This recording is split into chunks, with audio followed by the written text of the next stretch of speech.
Very good morning student. आज का हमारा टॉपिक रहेगा एरोसोल पैकेजिंग। ये बहुत इंपॉर्टेंट क्वेश्चन है पैकेजिंग में और इसके 90% चांस है एग्जाम में आने की।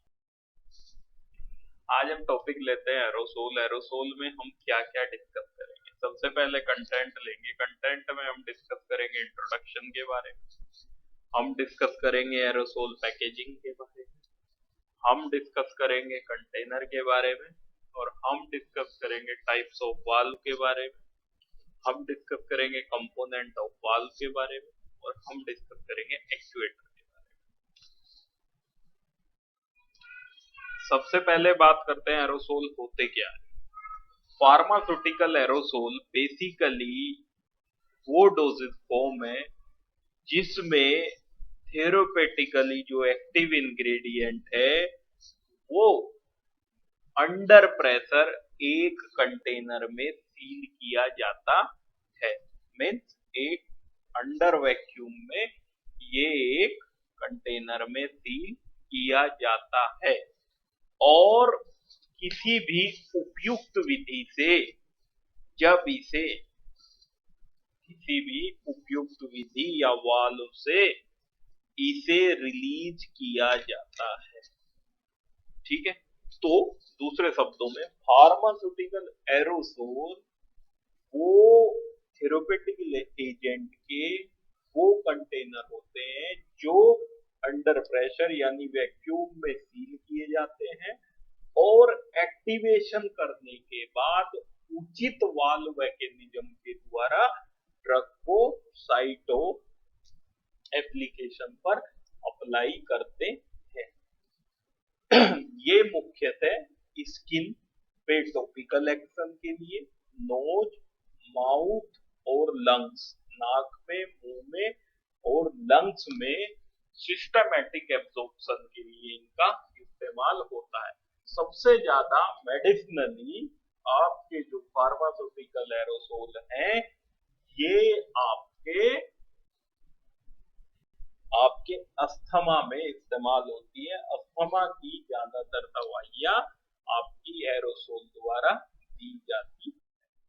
अब आप एक बात करेंगे एरोसोल की पैकेजिंग। बड़ी ही क्रिटिकल पैकेजिंग होती है एरोसोल की। जरा आप इस डायग्राम को ध्यान से देखेंगे। बेसिकली एरोसोल में तीन मुख्य पार्ट होते हैं। एक आपका कंटेनर होता है, एक आपकी वाल्व होती है और एक आपका एक्चुएटर होता है। तो अगर पूरे पे पूरे इस सिस्टम को हम डिवाइड करते हैं तो इसमें एक कंटेनर है, एक वाल्व है और एक एक्चुएटर है। आप फिगर को देखेंगे, ये आपका एक्चुएटर है जहां से आपकी मेडिकामेंट डिस्पेंस होती है। ये आपकी वाल्व है जो इसके रिलीज को कंट्रोल करती है। ये आपका कंटेनर है, ये आपकी यहाँ पे वेपर फेज है और ये आपका प्रोपेलेंट और एक्टिव इंग्रेडिएंट्स है और ये आपकी डिप ट्यूब है। ये आपकी डिप ट्यूब है। तो सबसे पहले बात करते हैं कंटेनर की। आपका जो इसका जो कंटेनर होता है एरोसोल का, ये स्टेनलेस स्टील, एल्यूमिनियम और टिन प्लेटेड स्टील से बना होता है। इसमें अनकोटेड और प्लास्टिक कोटेड ग्लास को और सिंथेटिक मटेरियल जैसे प्लास्टिक और इनके कॉम्बिनेशन को एरोसोल कंटेनर की तरह इस्तेमाल कर लेते हैं। जो मटेरियल एरोसोल कंटेनर के लिए इस्तेमाल होते हैं वो हाई प्रेशर को सहन कर लेते हैं और ये फिजिकली और केमिकली फॉर्मुलेशन के साथ इंटरेक्ट नहीं करते।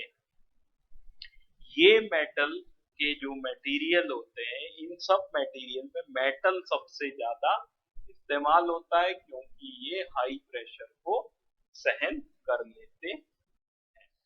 इसके बाद आता है दूसरा पार्ट। कंटेनर की हमने बात कर ली। कंटेनर आपका मेटल का भी होता है, आपकी प्लास्टिक भी होती है, ग्लास कोटेड भी होता है। अगर आपका कोई लो प्रेशर का है तो उसमें ग्लास इस्तेमाल कर लेते हैं और अगर हाई प्रेशर है तो आपको मेटल ही इस्तेमाल अब बात करते हैं कंपोनेंट ऑफ वाल्व की। वाल्व में आपका एक एक्चुएटर होता है, एक स्टेम होता है और एक गैस्केट होता है, एक स्प्रिंग होती है और एक माउंटिंग कप होता है और एक हाउसिंग होती है और लास्ट में आपकी डिप ट्यूब होती है। लास्ट पार्ट आपका डिप ट्यूब होता है। फ्लो को रेगुलेट करती है इंग्रेडिएंट के और आपके प्रोपिलेंट के। और ये स्प्रे करेक्टरिस्टिक मीन्स कैसा स्प्रे आपका इस्तेमाल होगा उससे भी आपकी वाल्व निर्धारित करती है। वाल्व ऐसे मटेरियल की बनाई जाती है जो आपके जो फॉर्मुलेशन है उसके प्रति इनर्ट रहे। मुख्यतः रबर, प्लास्टिक, एल्यूमिनियम और स्टेनलेस स्टील वाल्व को बनाने में इस्तेमाल होती है। दो तरह की वाल्व आती है, एक कंटिन्यूअस वाल्व और एक मीटरिंग वाल्व। कंटिन्यूअस वाल्व वो होती है कि जो एक्चुएटर को दबाने के बाद जितने समय तक आप एक्चुएटर को दबा के रखते हैं उतने समय आपकी मेडिकामेंट को डिलीवर करती रहती है। दूसरी आपकी होती है मीटरिंग वाल्व। मीटरिंग वाल्व वो वाल्व होती है जो एक निश्चित अमाउंट को, जो ड्रग के एक निश्चित अमाउंट को आपका डिस्पेंस करती है। जब आप एक बार उसे प्रेशर करते हो उसके बाद वो ऑटोमेटिक स्टॉप हो जाती है।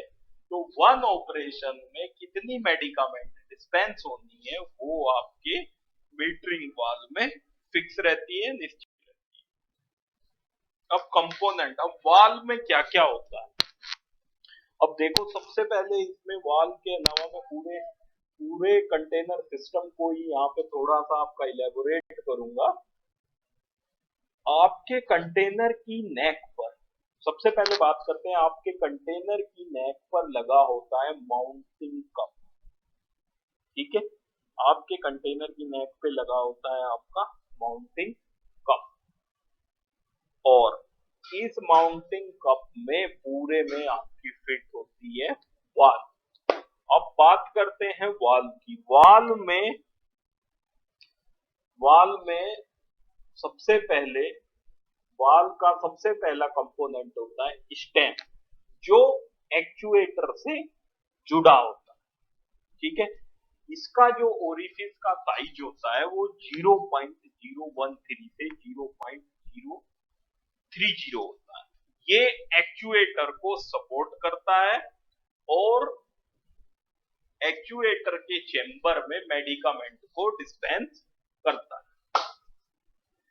दूसरी है एक गैस्केट होती है, इसमें बुन्ना एन और नियोप्रीन रबर, ये स्टेम के ओरिफिस में क्लोजली फिट होती है जिससे कि जब कंटेनर क्लोज हो तो आपकी मेडिकामेंट डिस्पेंस ना हो।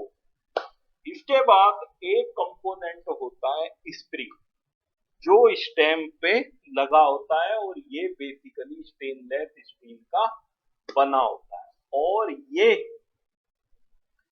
ये आपका स्टेम क्या करता है, ये वाल्व को, स्टेम को उसके प्लेस पे रखता है और वाल्व को क्लोज और ओपन करता है जब आपका एक्चुएटर डिप्रेस किया जाता है।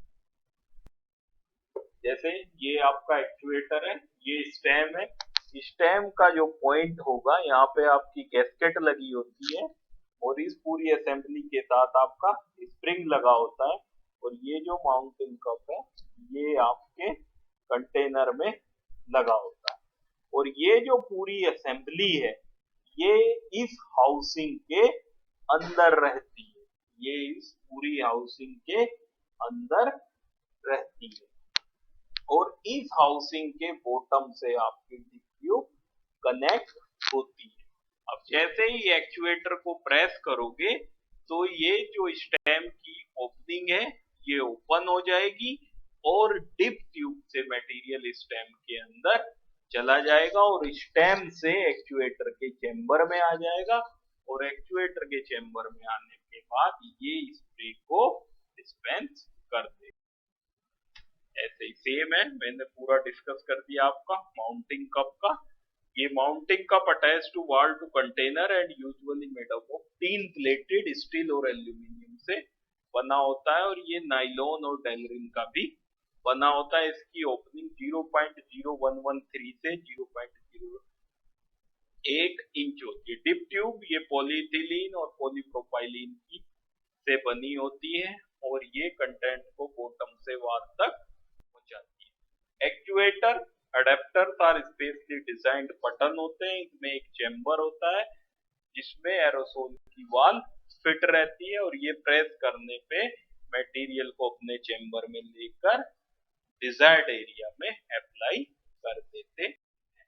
Thank you. ये आपका टॉपिक है एरोसोल पैकेजिंग, और इसके बहुत ज्यादा